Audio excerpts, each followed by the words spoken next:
বিসমিল্লাহির রহমানির রহিম। আজকের ক্লাসে সকলকে স্বাগতম। দেখো, শিক্ষক পরিচিতি। আমি মোহাম্মদ গিয়াসউদ্দিন, সহকারী অধ্যাপক, কার্বাসডাঙ্গা ডিগ্রি কলেজ, দামোহদা চুয়াডাঙ্গা। বিষয় পরিচিতি দেখো, শ্রেণী একাদশ দ্বাদশ, বিষয় সমাজবিজ্ঞান, পত্র প্রথম, অধ্যায় নবম। পাঠ শিরোনাম: সমাজের অর্থনৈতিক ব্যবস্থা, সম্পত্তির ধারণা ও বৈশিষ্ট্য। শিখন ফল দেখো, পাঠ শেষে আমরা সমাজের অর্থনৈতিক ব্যবস্থা ব্যাখ্যা করতে পারব, সমাজের অর্থনৈতিক ব্যবস্থা হিসাবে সম্পত্তির ধারণা ব্যাখ্যা করতে পারব এবং সম্পত্তির বৈশিষ্ট্য ব্যাখ্যা করতে পারব। দেখো, সমাজের অর্থনৈতিক ব্যবস্থা সমাজবদ্ধ মানুষের সামগ্রিক জীবনের যে দিকটা অর্থের সাথে সম্পর্কিত, সেই দিকটা হল অর্থনৈতিক দিক।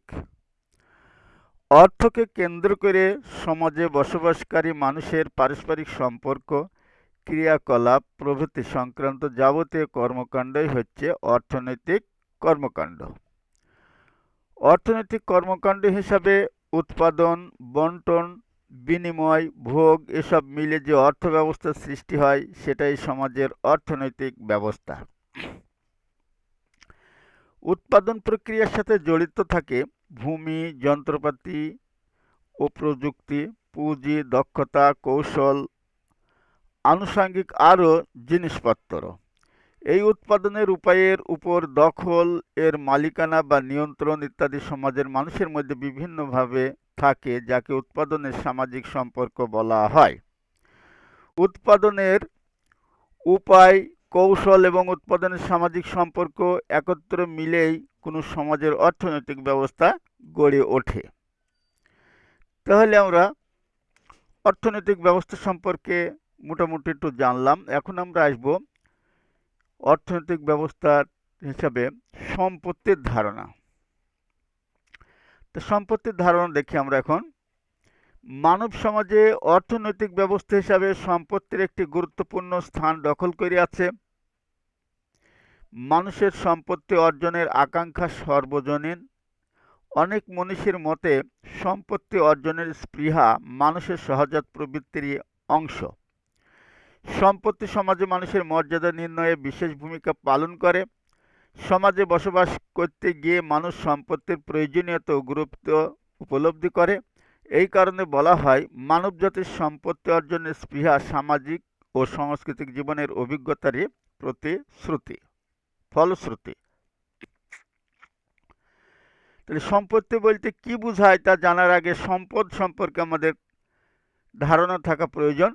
সম্পদ বলতে বোঝায় কোনো জিনিস বা বস্তু যার উপযোগিতা রয়েছে। মানুষ যখন কোনো প্রাকৃতিক সম্পদকে ব্যবহার উপযোগী করে তোলে, তখন সেটি সম্পত্তিতে পরিণত হয়। অর্থাৎ এখানে বুঝতে হবে যে সম্পদ যখন ব্যবহার উপযোগী হয়, তখনই সে সম্পত্তিতে পরিণত হয়। আমরা নদীতে দেখা যায় বিভিন্ন ধরনের সম্পদ থাকতে পারে, সেটা যদি আমরা ব্যবহার করতে না পারি, ব্যবহার করতে না শিখে, সে সম্পদে থাকলো, কিন্তু সেটা যখন ব্যবহার করব, তখন সেটা আমাদের সম্পত্তিতে পরিণত হবে।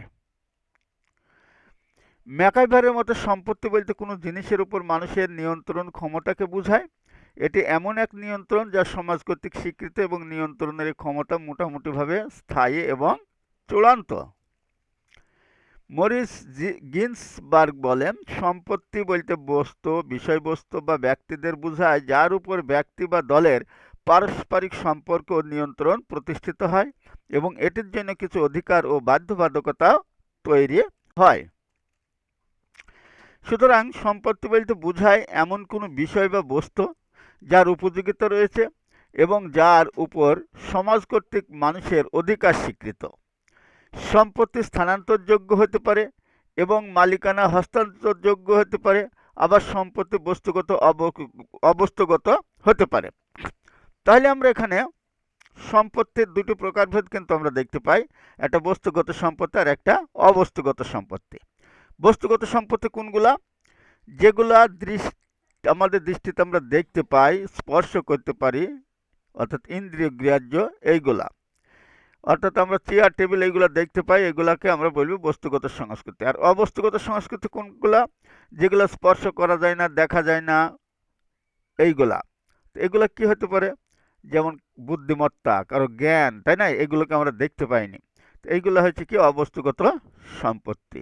তাহলে সম্পত্তিকে আমরা দুটো ভাগে ভাগ করলাম। এখন আমরা সম্পত্তির বৈশিষ্ট্য নিয়ে আলোচনা করছি। দেখো, প্রথমত সম্পত্তি হলো হস্তান্তরযোগ্য, অর্থাৎ এই সম্পত্তি আজকে আমার আছে, এটা কালকে আমি বিক্রি করতে পারি, আরেকজনকে দান করে দিতে পারি, এই জন্যে এটা হস্তান্তরযোগ্য, আমরা এটাকে হস্তান্তর করতে পারি। দ্বিতীয়ত সম্পত্তি ক্ষমতার প্রতীক। এই সম্পত্তির উপরে নির্ভর করে আমাদের ক্ষমতা কম বেশি হয়ে থাকে। তৃতীয়ত সম্পত্তির বাহ্যিক এবং গুণগত প্রকৃতি বিদ্যমান। তৃতীয়ত সম্পত্তি আনুষ্ঠানিক বা সামাজিক প্রথায় স্বীকৃত। পঞ্চমত সম্পত্তির মালিকানা ও দখলের পার্থক্য আছে। ষষ্ঠত সম্পত্তির অধিকার ও নিয়ন্ত্রণ পৃথকীকরণ। সপ্তমত সম্পত্তির ধারণা ও মূল্যবান সীমিত। অষ্টমত সম্পত্তি চলমান। এগুলি হলো আমাদের সম্পত্তির বৈশিষ্ট্য। তো সম্পত্তির বৈশিষ্ট্যের আলোকে আমরা সম্পত্তি সম্পর্কে আরও ধারণা পেলাম। এখন আমরা আজকের মতন এখানে পাঠ শেষ করব। তার আগে দেখো, বাড়ির কাজ। আগামীকাল সম্পত্তির ধারণার বৈশিষ্ট্য তোমরা ভালো করে পড়ে আসবে। আর আগামী দিনের পাঠ হবে সম্পত্তির মালিকানা ও বিবর্তন। তাহলে আজকের মতো আমরা এখানে পাঠ শেষ করলাম। সকলকে ধন্যবাদ।